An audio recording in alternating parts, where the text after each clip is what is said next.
अगर उस रात मैंने वो रास्ता ना चुना होता तो शायद आज भी मेरे तीनों दोस्त जिंदा होते।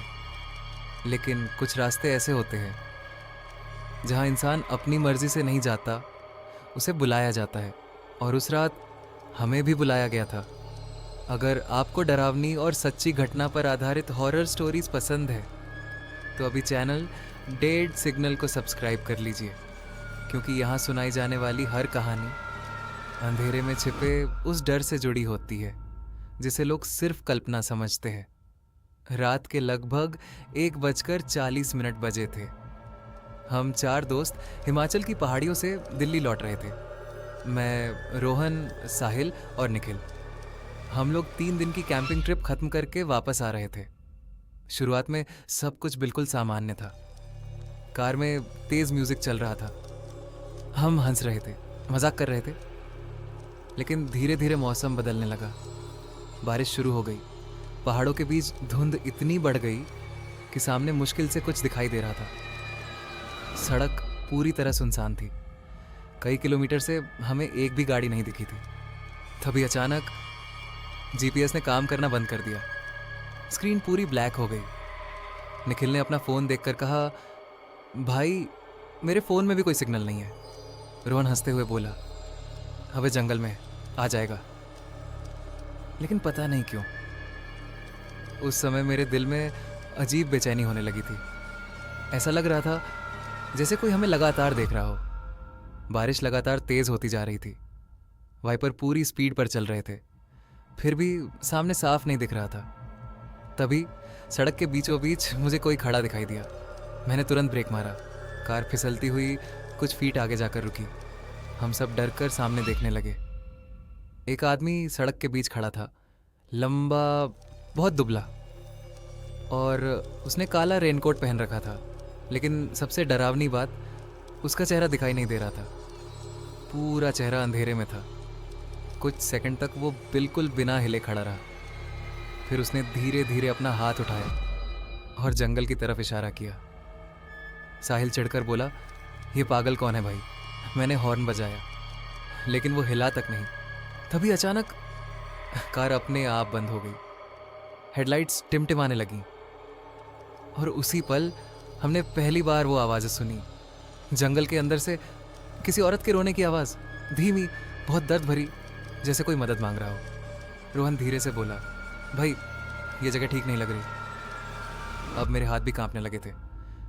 मैंने दोबारा कार स्टार्ट करने की कोशिश की, लेकिन इंजन बिल्कुल डेड था। बारिश और तेज़ हो गई। सड़क के चारों तरफ सिर्फ अंधेरा था और वो आदमी अब भी वहीं खड़ा था, बिना हिले, बिना कुछ बोले।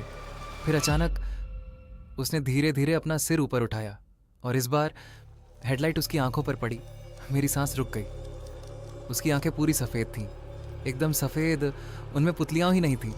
निखिल डर के मारे चिल्लाया, गाड़ी चालू कर, जल्दी। मैं लगातार इग्निशन घुमा रहा था। तभी पीछे की सीट से किसी के सांस लेने की आवाज़ आई, धीमी, भारी, जैसे कोई बहुत देर से भाग कर आया हो। हम चारों धीरे धीरे पीछे मुड़े और जो हमने देखा उसे हमारे शरीर सुन्न पड़ गए। कार की सबसे पीछे वाली सीट पर कोई बैठा था, लंबे भीगे बाल, सफ़ेद चेहरा और गर्दन एक तरफ टेढ़ी। वो धीरे धीरे सिर उठाकर हमें देखने लगी। उसकी आंखें पूरी काली थीं। ऐसा लग रहा था जैसे आंखों में सिर्फ अंधेरा भरा हो। साहिल जोर से चीखा। उसी पल कार अपने आप स्टार्ट हो गई। मैंने बिना कुछ सोचे एक्सेलरेटर पूरा दबा दिया। कार तेजी से सड़क पर भागने लगी, लेकिन पीछे बैठी वो चीज़ अब भी वहीं थी। मैं रियर मिरर में उसकी झलक देख पा रहा था। वो मुस्कुरा रही थी, धीरे धीरे, बहुत अजीब तरीके से। तभी अचानक रेडियो अपने आप चालू हो गया। उसमें सिर्फ खरखराहट आ रही थी। फिर उस आवाज़ के बीच किसी ने बहुत धीमी आवाज़ में कहा, पीछे मत देखना। मेरे हाथ कांपने लगे। रोहन लगातार भगवान का नाम ले रहा था। निखिल रोने लगा था। और तभी पीछे बैठी वो औरत धीरे धीरे बोलने लगी, तुम लोग वापस क्यों आए? उसकी आवाज़ इंसानों जैसी नहीं थी। ऐसा लग रहा था जैसे कई लोग एक साथ बोल रहे हो। मैंने डर के मारे रियर मिरर में देखा और उसी पल मेरे कानों में तेज सीटी जैसी आवाज़ गूंजने लगी, इतनी तेज़ कि मुझे लगा मेरे कान फट जाएंगे। कार अपने आप लेफ़्ट राइट होने लगी। सड़क बारिश की वजह से फिसल रही थी। मैं स्टीयरिंग संभालने की कोशिश कर रहा था, तभी हेडलाइट्स बंद हो गईं। पूरा अंधेरा, सिर्फ चीखने की आवाज़ें, और फिर सड़क के दोनों तरफ अचानक दर्जनों लोग दिखाई देने लगे, सफ़ेद कपड़ों में, भीगे हुए, सभी के चेहरे नीचे झुके हुए। जैसे जैसे कार आगे बढ़ रही थी, वैसे वैसे वो लोग धीरे धीरे अपना सिर हमारी तरफ घुमा रहे थे। उनके चेहरे इंसानों जैसे नहीं थे। किसी की आंखें गायब थीं, किसी का जबड़ा टूटा हुआ था, किसी का आधा चेहरा जला हुआ था। निखिल चीखते हुए बोला, ये लोग हमारे पीछे आ रहे हैं। मैंने रियर मिरर देखा और मेरी रूह कांप गई। दर्जनों लोग हमारी कार के पीछे दौड़ रहे थे, लेकिन वो इंसानों की तरह नहीं दौड़ रहे थे। उनके हाथ पैर अजीब तरीके से मुड़ रहे थे, जैसे उनकी हड्डियां टूटी हुई हों। तभी अचानक कार के ऊपर किसी भारी चीज के गिरने की आवाज आई। धड़ाम! पूरा वाहन हिल गया। साहिल डर के मारे रोने लगा, भाई ऊपर कोई है। अगले ही सेकंड कार की छत पर किसी के रेंगने की आवाज आने लगी, धीरे धीरे घिसटते हुए ठीक हमारे सिर के ऊपर। मैं पूरी ताकत से एक्सेलरेटर दबा रहा था, तभी अचानक विंडशील्ड पर एक हाथ दिखाई दिया, पूरा जला हुआ हाथ। उसकी उंगलियां धीरे धीरे कांच पर रगड़ रही थी, और फिर एक चेहरा ऊपर से नीचे लटका, वही सफ़ेद चेहरे वाली औरत। इस बार उसका मुंह पूरी तरह खुला हुआ था, इतना ज़्यादा कि इंसान का जबड़ा उतना खुल ही नहीं सकता। उसकी काली आंखें सीधे मेरी तरफ देख रही थीं।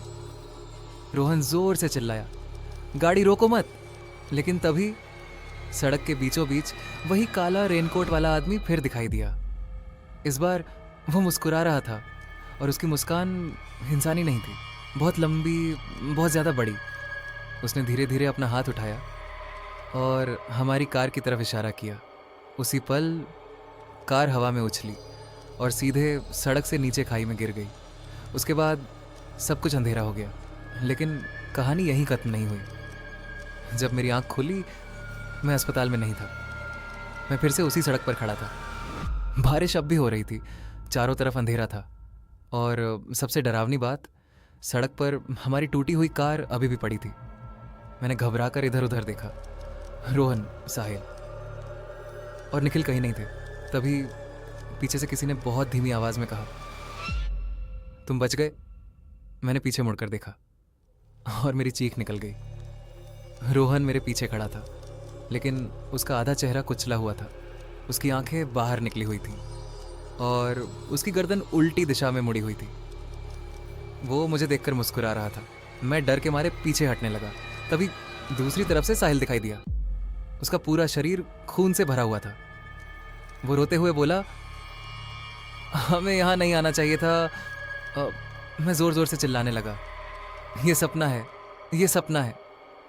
लेकिन तभी मुझे एहसास हुआ, मेरे पैरों के नीचे ज़मीन नहीं थी। मैं धीरे धीरे सड़क के ऊपर हवा में खड़ा था, और नीचे खाई में मेरी खुद की बॉडी पड़ी थी, पूरा शरीर खून से लथपथ। मेरी सांसें रुक गई, मैं मर चुका था। तभी अचानक वही सफ़ेद चेहरे वाली औरत मेरे सामने आकर खड़ी हो गई। इस बार उसका चेहरा साफ दिखाई दे रहा था। उसकी आंखें पूरी काली थीं और उसके होंठ फटे हुए थे। वो धीरे धीरे मेरे करीब आई और बोली, अब तुम भी सिग्नल बन चुके हो। अचानक मेरे कानों में हजारों लोगों की चीखें गूंजने लगीं। मैंने पीछे मुड़कर देखा और मेरी रूह कांप गई। जंगल के अंदर सैकड़ों लोग खड़े थे, सभी के शरीर टूटे हुए, चेहरे जले हुए और आंखें पूरी सफ़ेद। वो सभी धीरे धीरे मेरी तरफ बढ़ रहे थे, और तभी मेरी आंख खुल गई। मैं सच में अस्पताल में था। डॉक्टर मेरे सामने खड़े थे। उन्होंने बताया, मैं 3 दिन बाद होश में आया हूँ। रोहन और साहिल की मौत हो चुकी थी, लेकिन सबसे अजीब बात, निखिल कभी मिला ही नहीं। पुलिस ने पूरी खाई खोजी, लेकिन उसका कोई निशान नहीं मिला, ना बॉडी, ना खून, कुछ भी नहीं। उस घटना को आज पूरे 3 साल हो चुके हैं, लेकिन आज भी जब भी रात में बारिश होती है, मुझे अननोन नंबर से कॉल आता है, और हर बार फ़ोन उठाते ही सिर्फ एक आवाज़ सुनाई देती है, धीमी, टूटी हुई। हम अभी भी रास्ते में हैं, और सबसे डरावनी बात, मैं उस कॉल के दौरान मेरे फ़ोन में कभी सिग्नल नहीं होता।